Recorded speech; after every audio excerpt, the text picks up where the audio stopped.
Welcome to video number 9, and we're going to talk about blogging platforms. So congratulations, you've reached the end of this video course, and now it's time to talk about blogging platforms. We're going to talk about two things, WordPress or Blogger. And the reason why I want to talk about Blogger is because I know many of you might have the temptation to use Blogger, and Blogger is great. And you can use both, but I recommend the WordPress being your actual blog. And of course, if you want to use Blogger, you can use it to kind of bump the rank up of your WordPress site. So let me explain. Blogger is owned by Google. It's also known as blogspot.com or blogger.com. If you go to either or site, you will go to the same site. This is owned by Google and it is able to rank super fast. In fact, you'll notice that many self-made authority figures in different niches like you are using blogger.com. And if you notice, they rank really fast in the internet. Now, here's the downside of Blogger or blogspot.com is you don't own it. So this means if you get banned for whatever reason, you lose your asset, right? Now, that's where WordPress comes in. Ultimately, you need to have your own asset, especially if you're building a business surrounding this. This is a serious thing. So that's why we recommend WordPress. And you need to buy your own domain. You need to buy your own web hosting. And typically, most web hosting companies have WordPress. So you can simply log into the panel or even ask them to install it for you. And they will install it. And you're good to go. So I'm going to explain a little bit more depth about WordPress. How do you find a domain? How do you go about finding web hosting? What web hosting companies we recommend? And how do you create your blog? How do you find themes? And we'll cover all of that in just a second. Okay, so in order for you to get this to work, you need to have a domain name because you need to have your own brand, essentially. So what you need to do is you need to head on over to a site called Namecheap.com. And what Namecheap is a domain registrar, which is where you can buy your domains. So you can go here, and if the domain is available, you can actually get access to it. So if we say something like lower cholesterol, and I'm pretty sure lower cholesterol is taken, but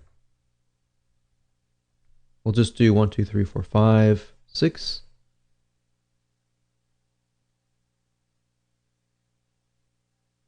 And we can see whether or not it is available. And I'm pretty sure it is just because it puts some numbers in it, but I don't recommend you do that. I just recommend that you find whatever domain that is great for you, and then of course add it to your cart, buy it, and you're good to go. So you pretty much have completed the domain part. Now you have to get web hosting. So essentially the way it works is this. If we go back over here, you need two things. You need a domain name, which is kind of like an address, and then of course you need to have web hosting. So if you think about it, a house or apartment, you always have an address, right? And of course the address points to a house. And then a house actually has furniture in it, and you can change the outlook of it, the design of it, and all that. That's basically what web hosting is all about. So what you need to do now is you need to find a web hosting company that specializes in WordPress, because you're going to be using WordPress. Now, just keep in mind that WordPress is a very intensive type software. So as you grow your WordPress site, it utilizes a lot of RAM, a lot of server processing speed as it grows.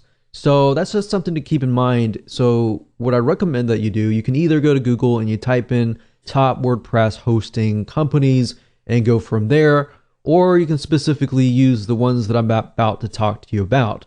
There's one site called knownhost.com. We've used them. They have one of the best customer supports as of now, and they're very fast. The one good thing about web hosting companies is, as far as trying to figure out whether or not they are good or not, is to figure out how fast their support really is.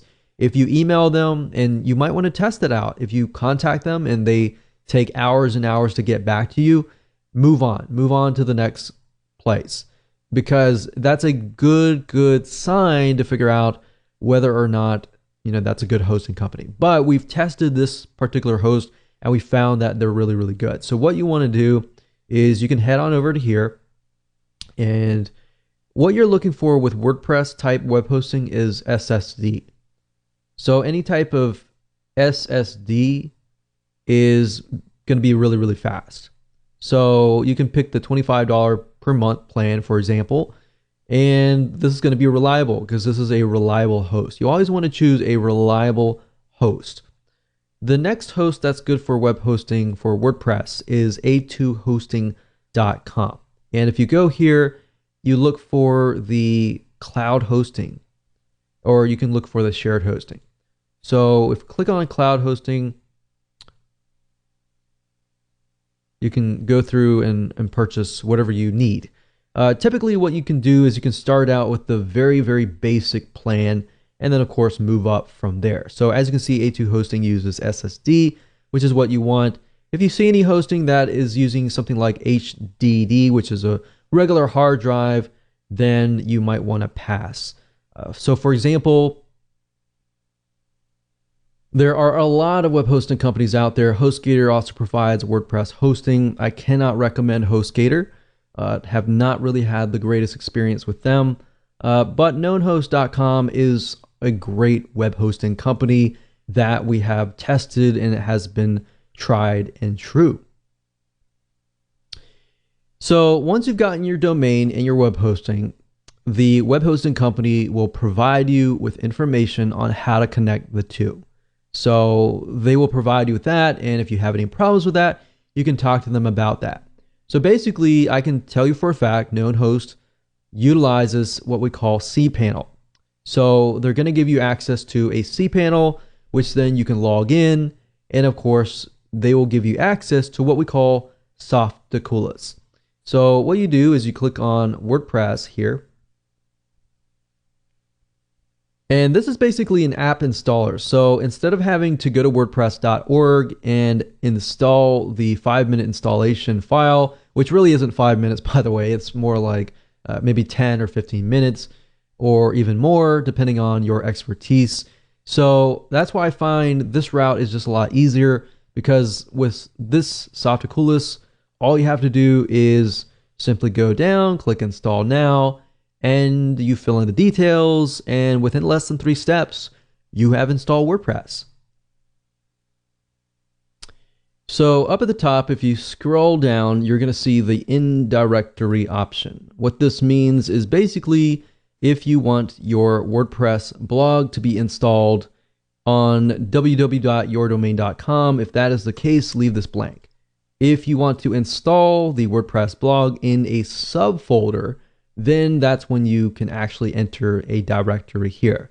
So if this case, we can just type in test blog, you fill in your site name, your description, and then of course your admin username and password.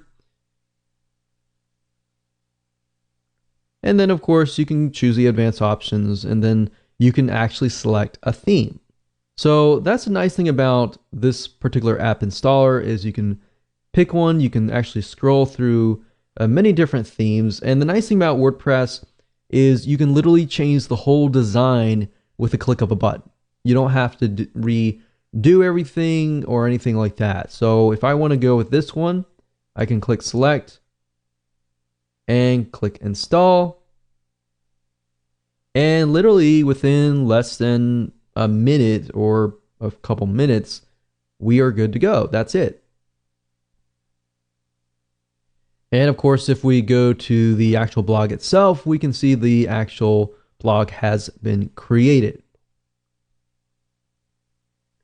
Now, the app installer is going to give you access to the WordPress administrator dashboard, as you can see here. And all you have to do is literally, whenever you create a post, you can go here, add new posts, and you can add new pages. You can also change the appearance by going to Appearance and Themes. So let's say, for example, we don't like this particular theme. We always can go to add new, and we can find another theme. We can click install, for example, and it's installed. We can activate it.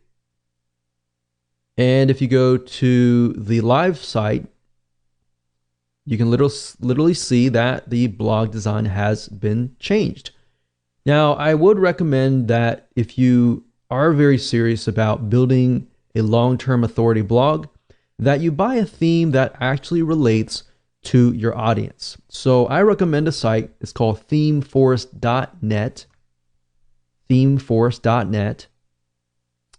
And if you go under WordPress, you can actually find different themes that relate to different markets. So for example, we have blog and magazine. And just because it says blog does not necessarily mean you have to use that theme. You can use a theme that is related to other different markets as well. So as you can see, it ranges about $20 to about $54 per theme. But these themes are very, very professional and can definitely make you stand out. And if somebody comes to your site, you want to make a good first impression. And if you do that, that's one side of getting people to trust you, is to make sure that your site looks professional. So that's just something to think about as well. So I'm not going to go into too much depth about how to use WordPress. That's a different course for a different day. There's many different types of video courses out there that will teach you how to utilize WordPress, how to manage the site, and all that. But best of all, WordPress is great because it's very newbie friendly. And once you understand how to use it, it's very, very fast and efficient to create posts, to create pages, to add images, and all of that.